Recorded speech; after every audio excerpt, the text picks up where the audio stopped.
Hello good people of the internet, and welcome to the very first vape school type thing that I've decided to do. So I've been part of a Facebook group called Vape Nation Cape Town for a pretty long time now, and we frequently get all kinds of questions about battery safety and what kind of coil builds you should be using in your vapes and how you should be going about using mech mods, that kind of stuff. So I thought I should make a video or a video series about things you should know when you start vaping, mech mod safety, battery safety, what kind of coils are good for this and that, what kind of wicking techniques you should be using, how often you should change your wicks, all sorts of basic information, the stuff you kind of pick up through osmosis when you start vaping and hang out in the vaping community a bit.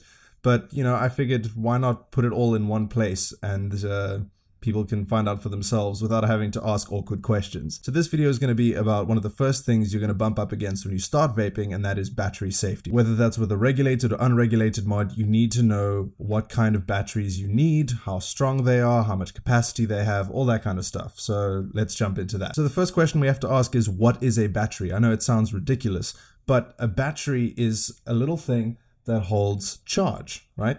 It holds charge and it can drain at a certain speed. Now, the reason we vapors like to use 18650 batteries is because they tend to be able to drain at a much higher rate than your typical lithium ion batteries. So that's why a flashlight battery won't work in your vapes. Now, there are many different types of 18650 batteries, and the main thing we need to remember is whether you're looking for capacity or if you're looking for drain potential.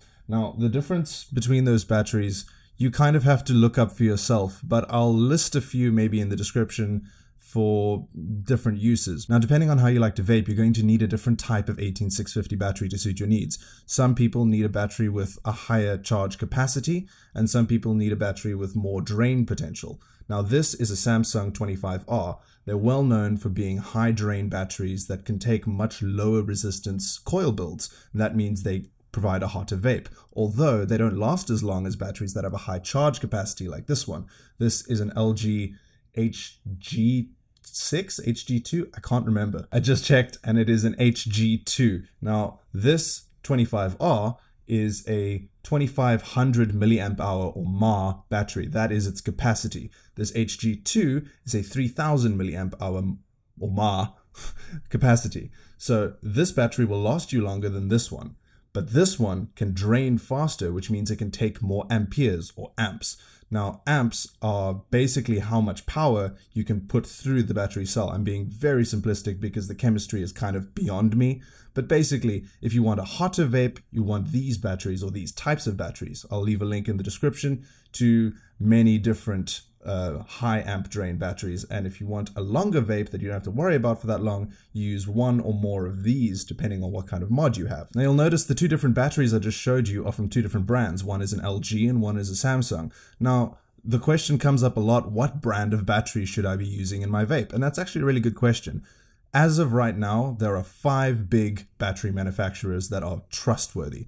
Those are LG, Samsung, Sony, Panasonic, oddly, I know, and Sanyo.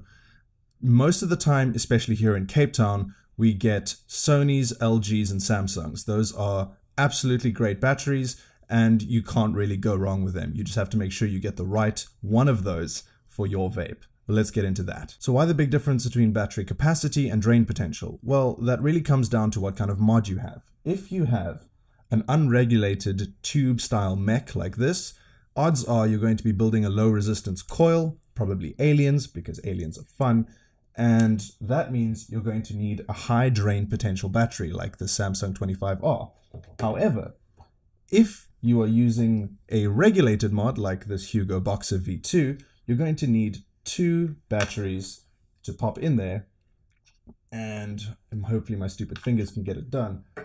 And you'll notice I'm using the 2 LGs in here, which means I'm getting a total of 6000 milliamp hours of charge.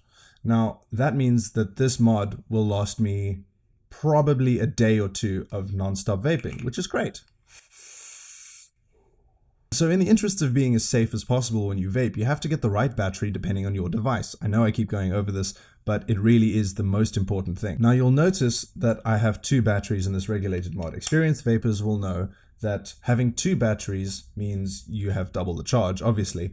but it also means that the batteries are likely to be married. Now, what are married batteries? Married batteries are 2 or more batteries in one mod that charge and discharge together every single time. That way you know if one thing goes wrong with one of those batteries, the other 2 are likely to follow. So that's how you know when it's time to get a new set of batteries. It's always best to use married batteries in a mod that takes 2 or more batteries, although it won't destroy the circuitry or anything if you don't use those. It's just the safest possible practice. So if you can afford it, make sure you get a pair of decent batteries for your dual battery regulated or unregulated mods like the Noisy Cricket. Or yeah, the great thing about dual battery regulated mods like this, or the Noisy Cricket version 2, or any other number of crazy mods these days, is that they split the amp load of your build. So if you can have a really low ohm coil build on your dual battery regulated mod, and instead of being 40 amps, it'll be 20 amps across each battery, which is a lot safer,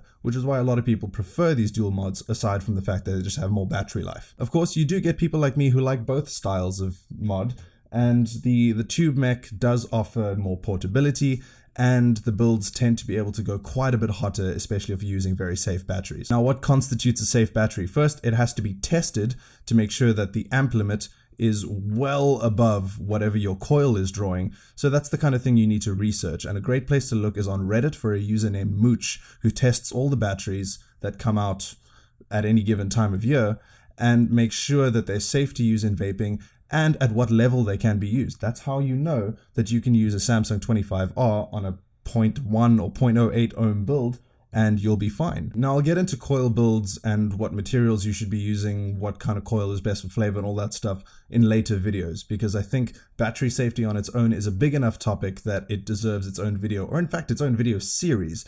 But if you guys are interested in more details about batteries, you can ask for that in the comments below. There are a few things that you should be checking every time you go to vape your device with a fresh battery. First of all, you should be checking that the wrap, this bit of vacuum plastic stuff, is in perfect condition. Now, I've got a little bit of oxidation on this battery, but honestly, that's just from arcing a little bit in the mech mod. It's something you can get off with a pencil eraser very easily, and it's not a problem.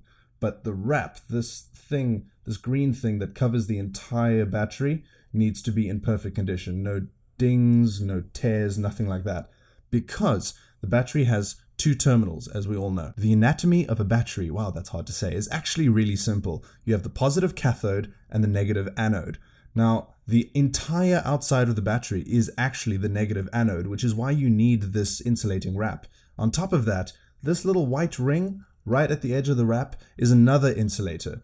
That is to make sure that you never make contact with both the positive and the negative, which is right next to it, at the same time, because that'll lead to a hard short, your battery will vent, and it might even explode. So always make sure that your peak insulator and your wrap is in great condition. Otherwise, you'll end up another statistic on the news, and we honestly don't need that in our community. A quick side note is, if you are the type of person who, like me, goes through a lot of batteries in any given day, make sure you get a little carrying case or some battery sleeves or battery condoms, if you want to call them that, to make sure that you're not carrying loose batteries. Because if you look on the news and if you Google around a little bit, you'll find that most of the time that people have, exploding batteries in their pockets is because they were carrying loose batteries and, coins or their keys and all kinds of just mistakes and bad stuff waiting to happen. Just don't be like those people. Just pay, 10 Rand? Like less than $1 if you're watching in the States. Just buy some sleeves, or better yet, get a little plastic case so you can carry even more batteries. Because if you're like me and you like to use mech mods or squonk mods or whatever, you're going to go through a lot of batteries because you're going to be building really low ohms. That's just the way we roll. If you have any other questions for me, please feel free to post them in the comments or anywhere on any of my various social medias. Links of those in the description as well. And if you liked the video, please leave a like and subscribe to my channel. I'm hoping I can put out more of this vape-related content. Of course, YouTube will demonetize it because the vape is not advertiser friendly, apparently. I don't know. But either way, I'm not getting paid for this. So a little bit of community support and just knowing that you guys are enjoying the content is really all I need. So once again, thank you very much for watching, and I will see you on the next one. Bye-bye.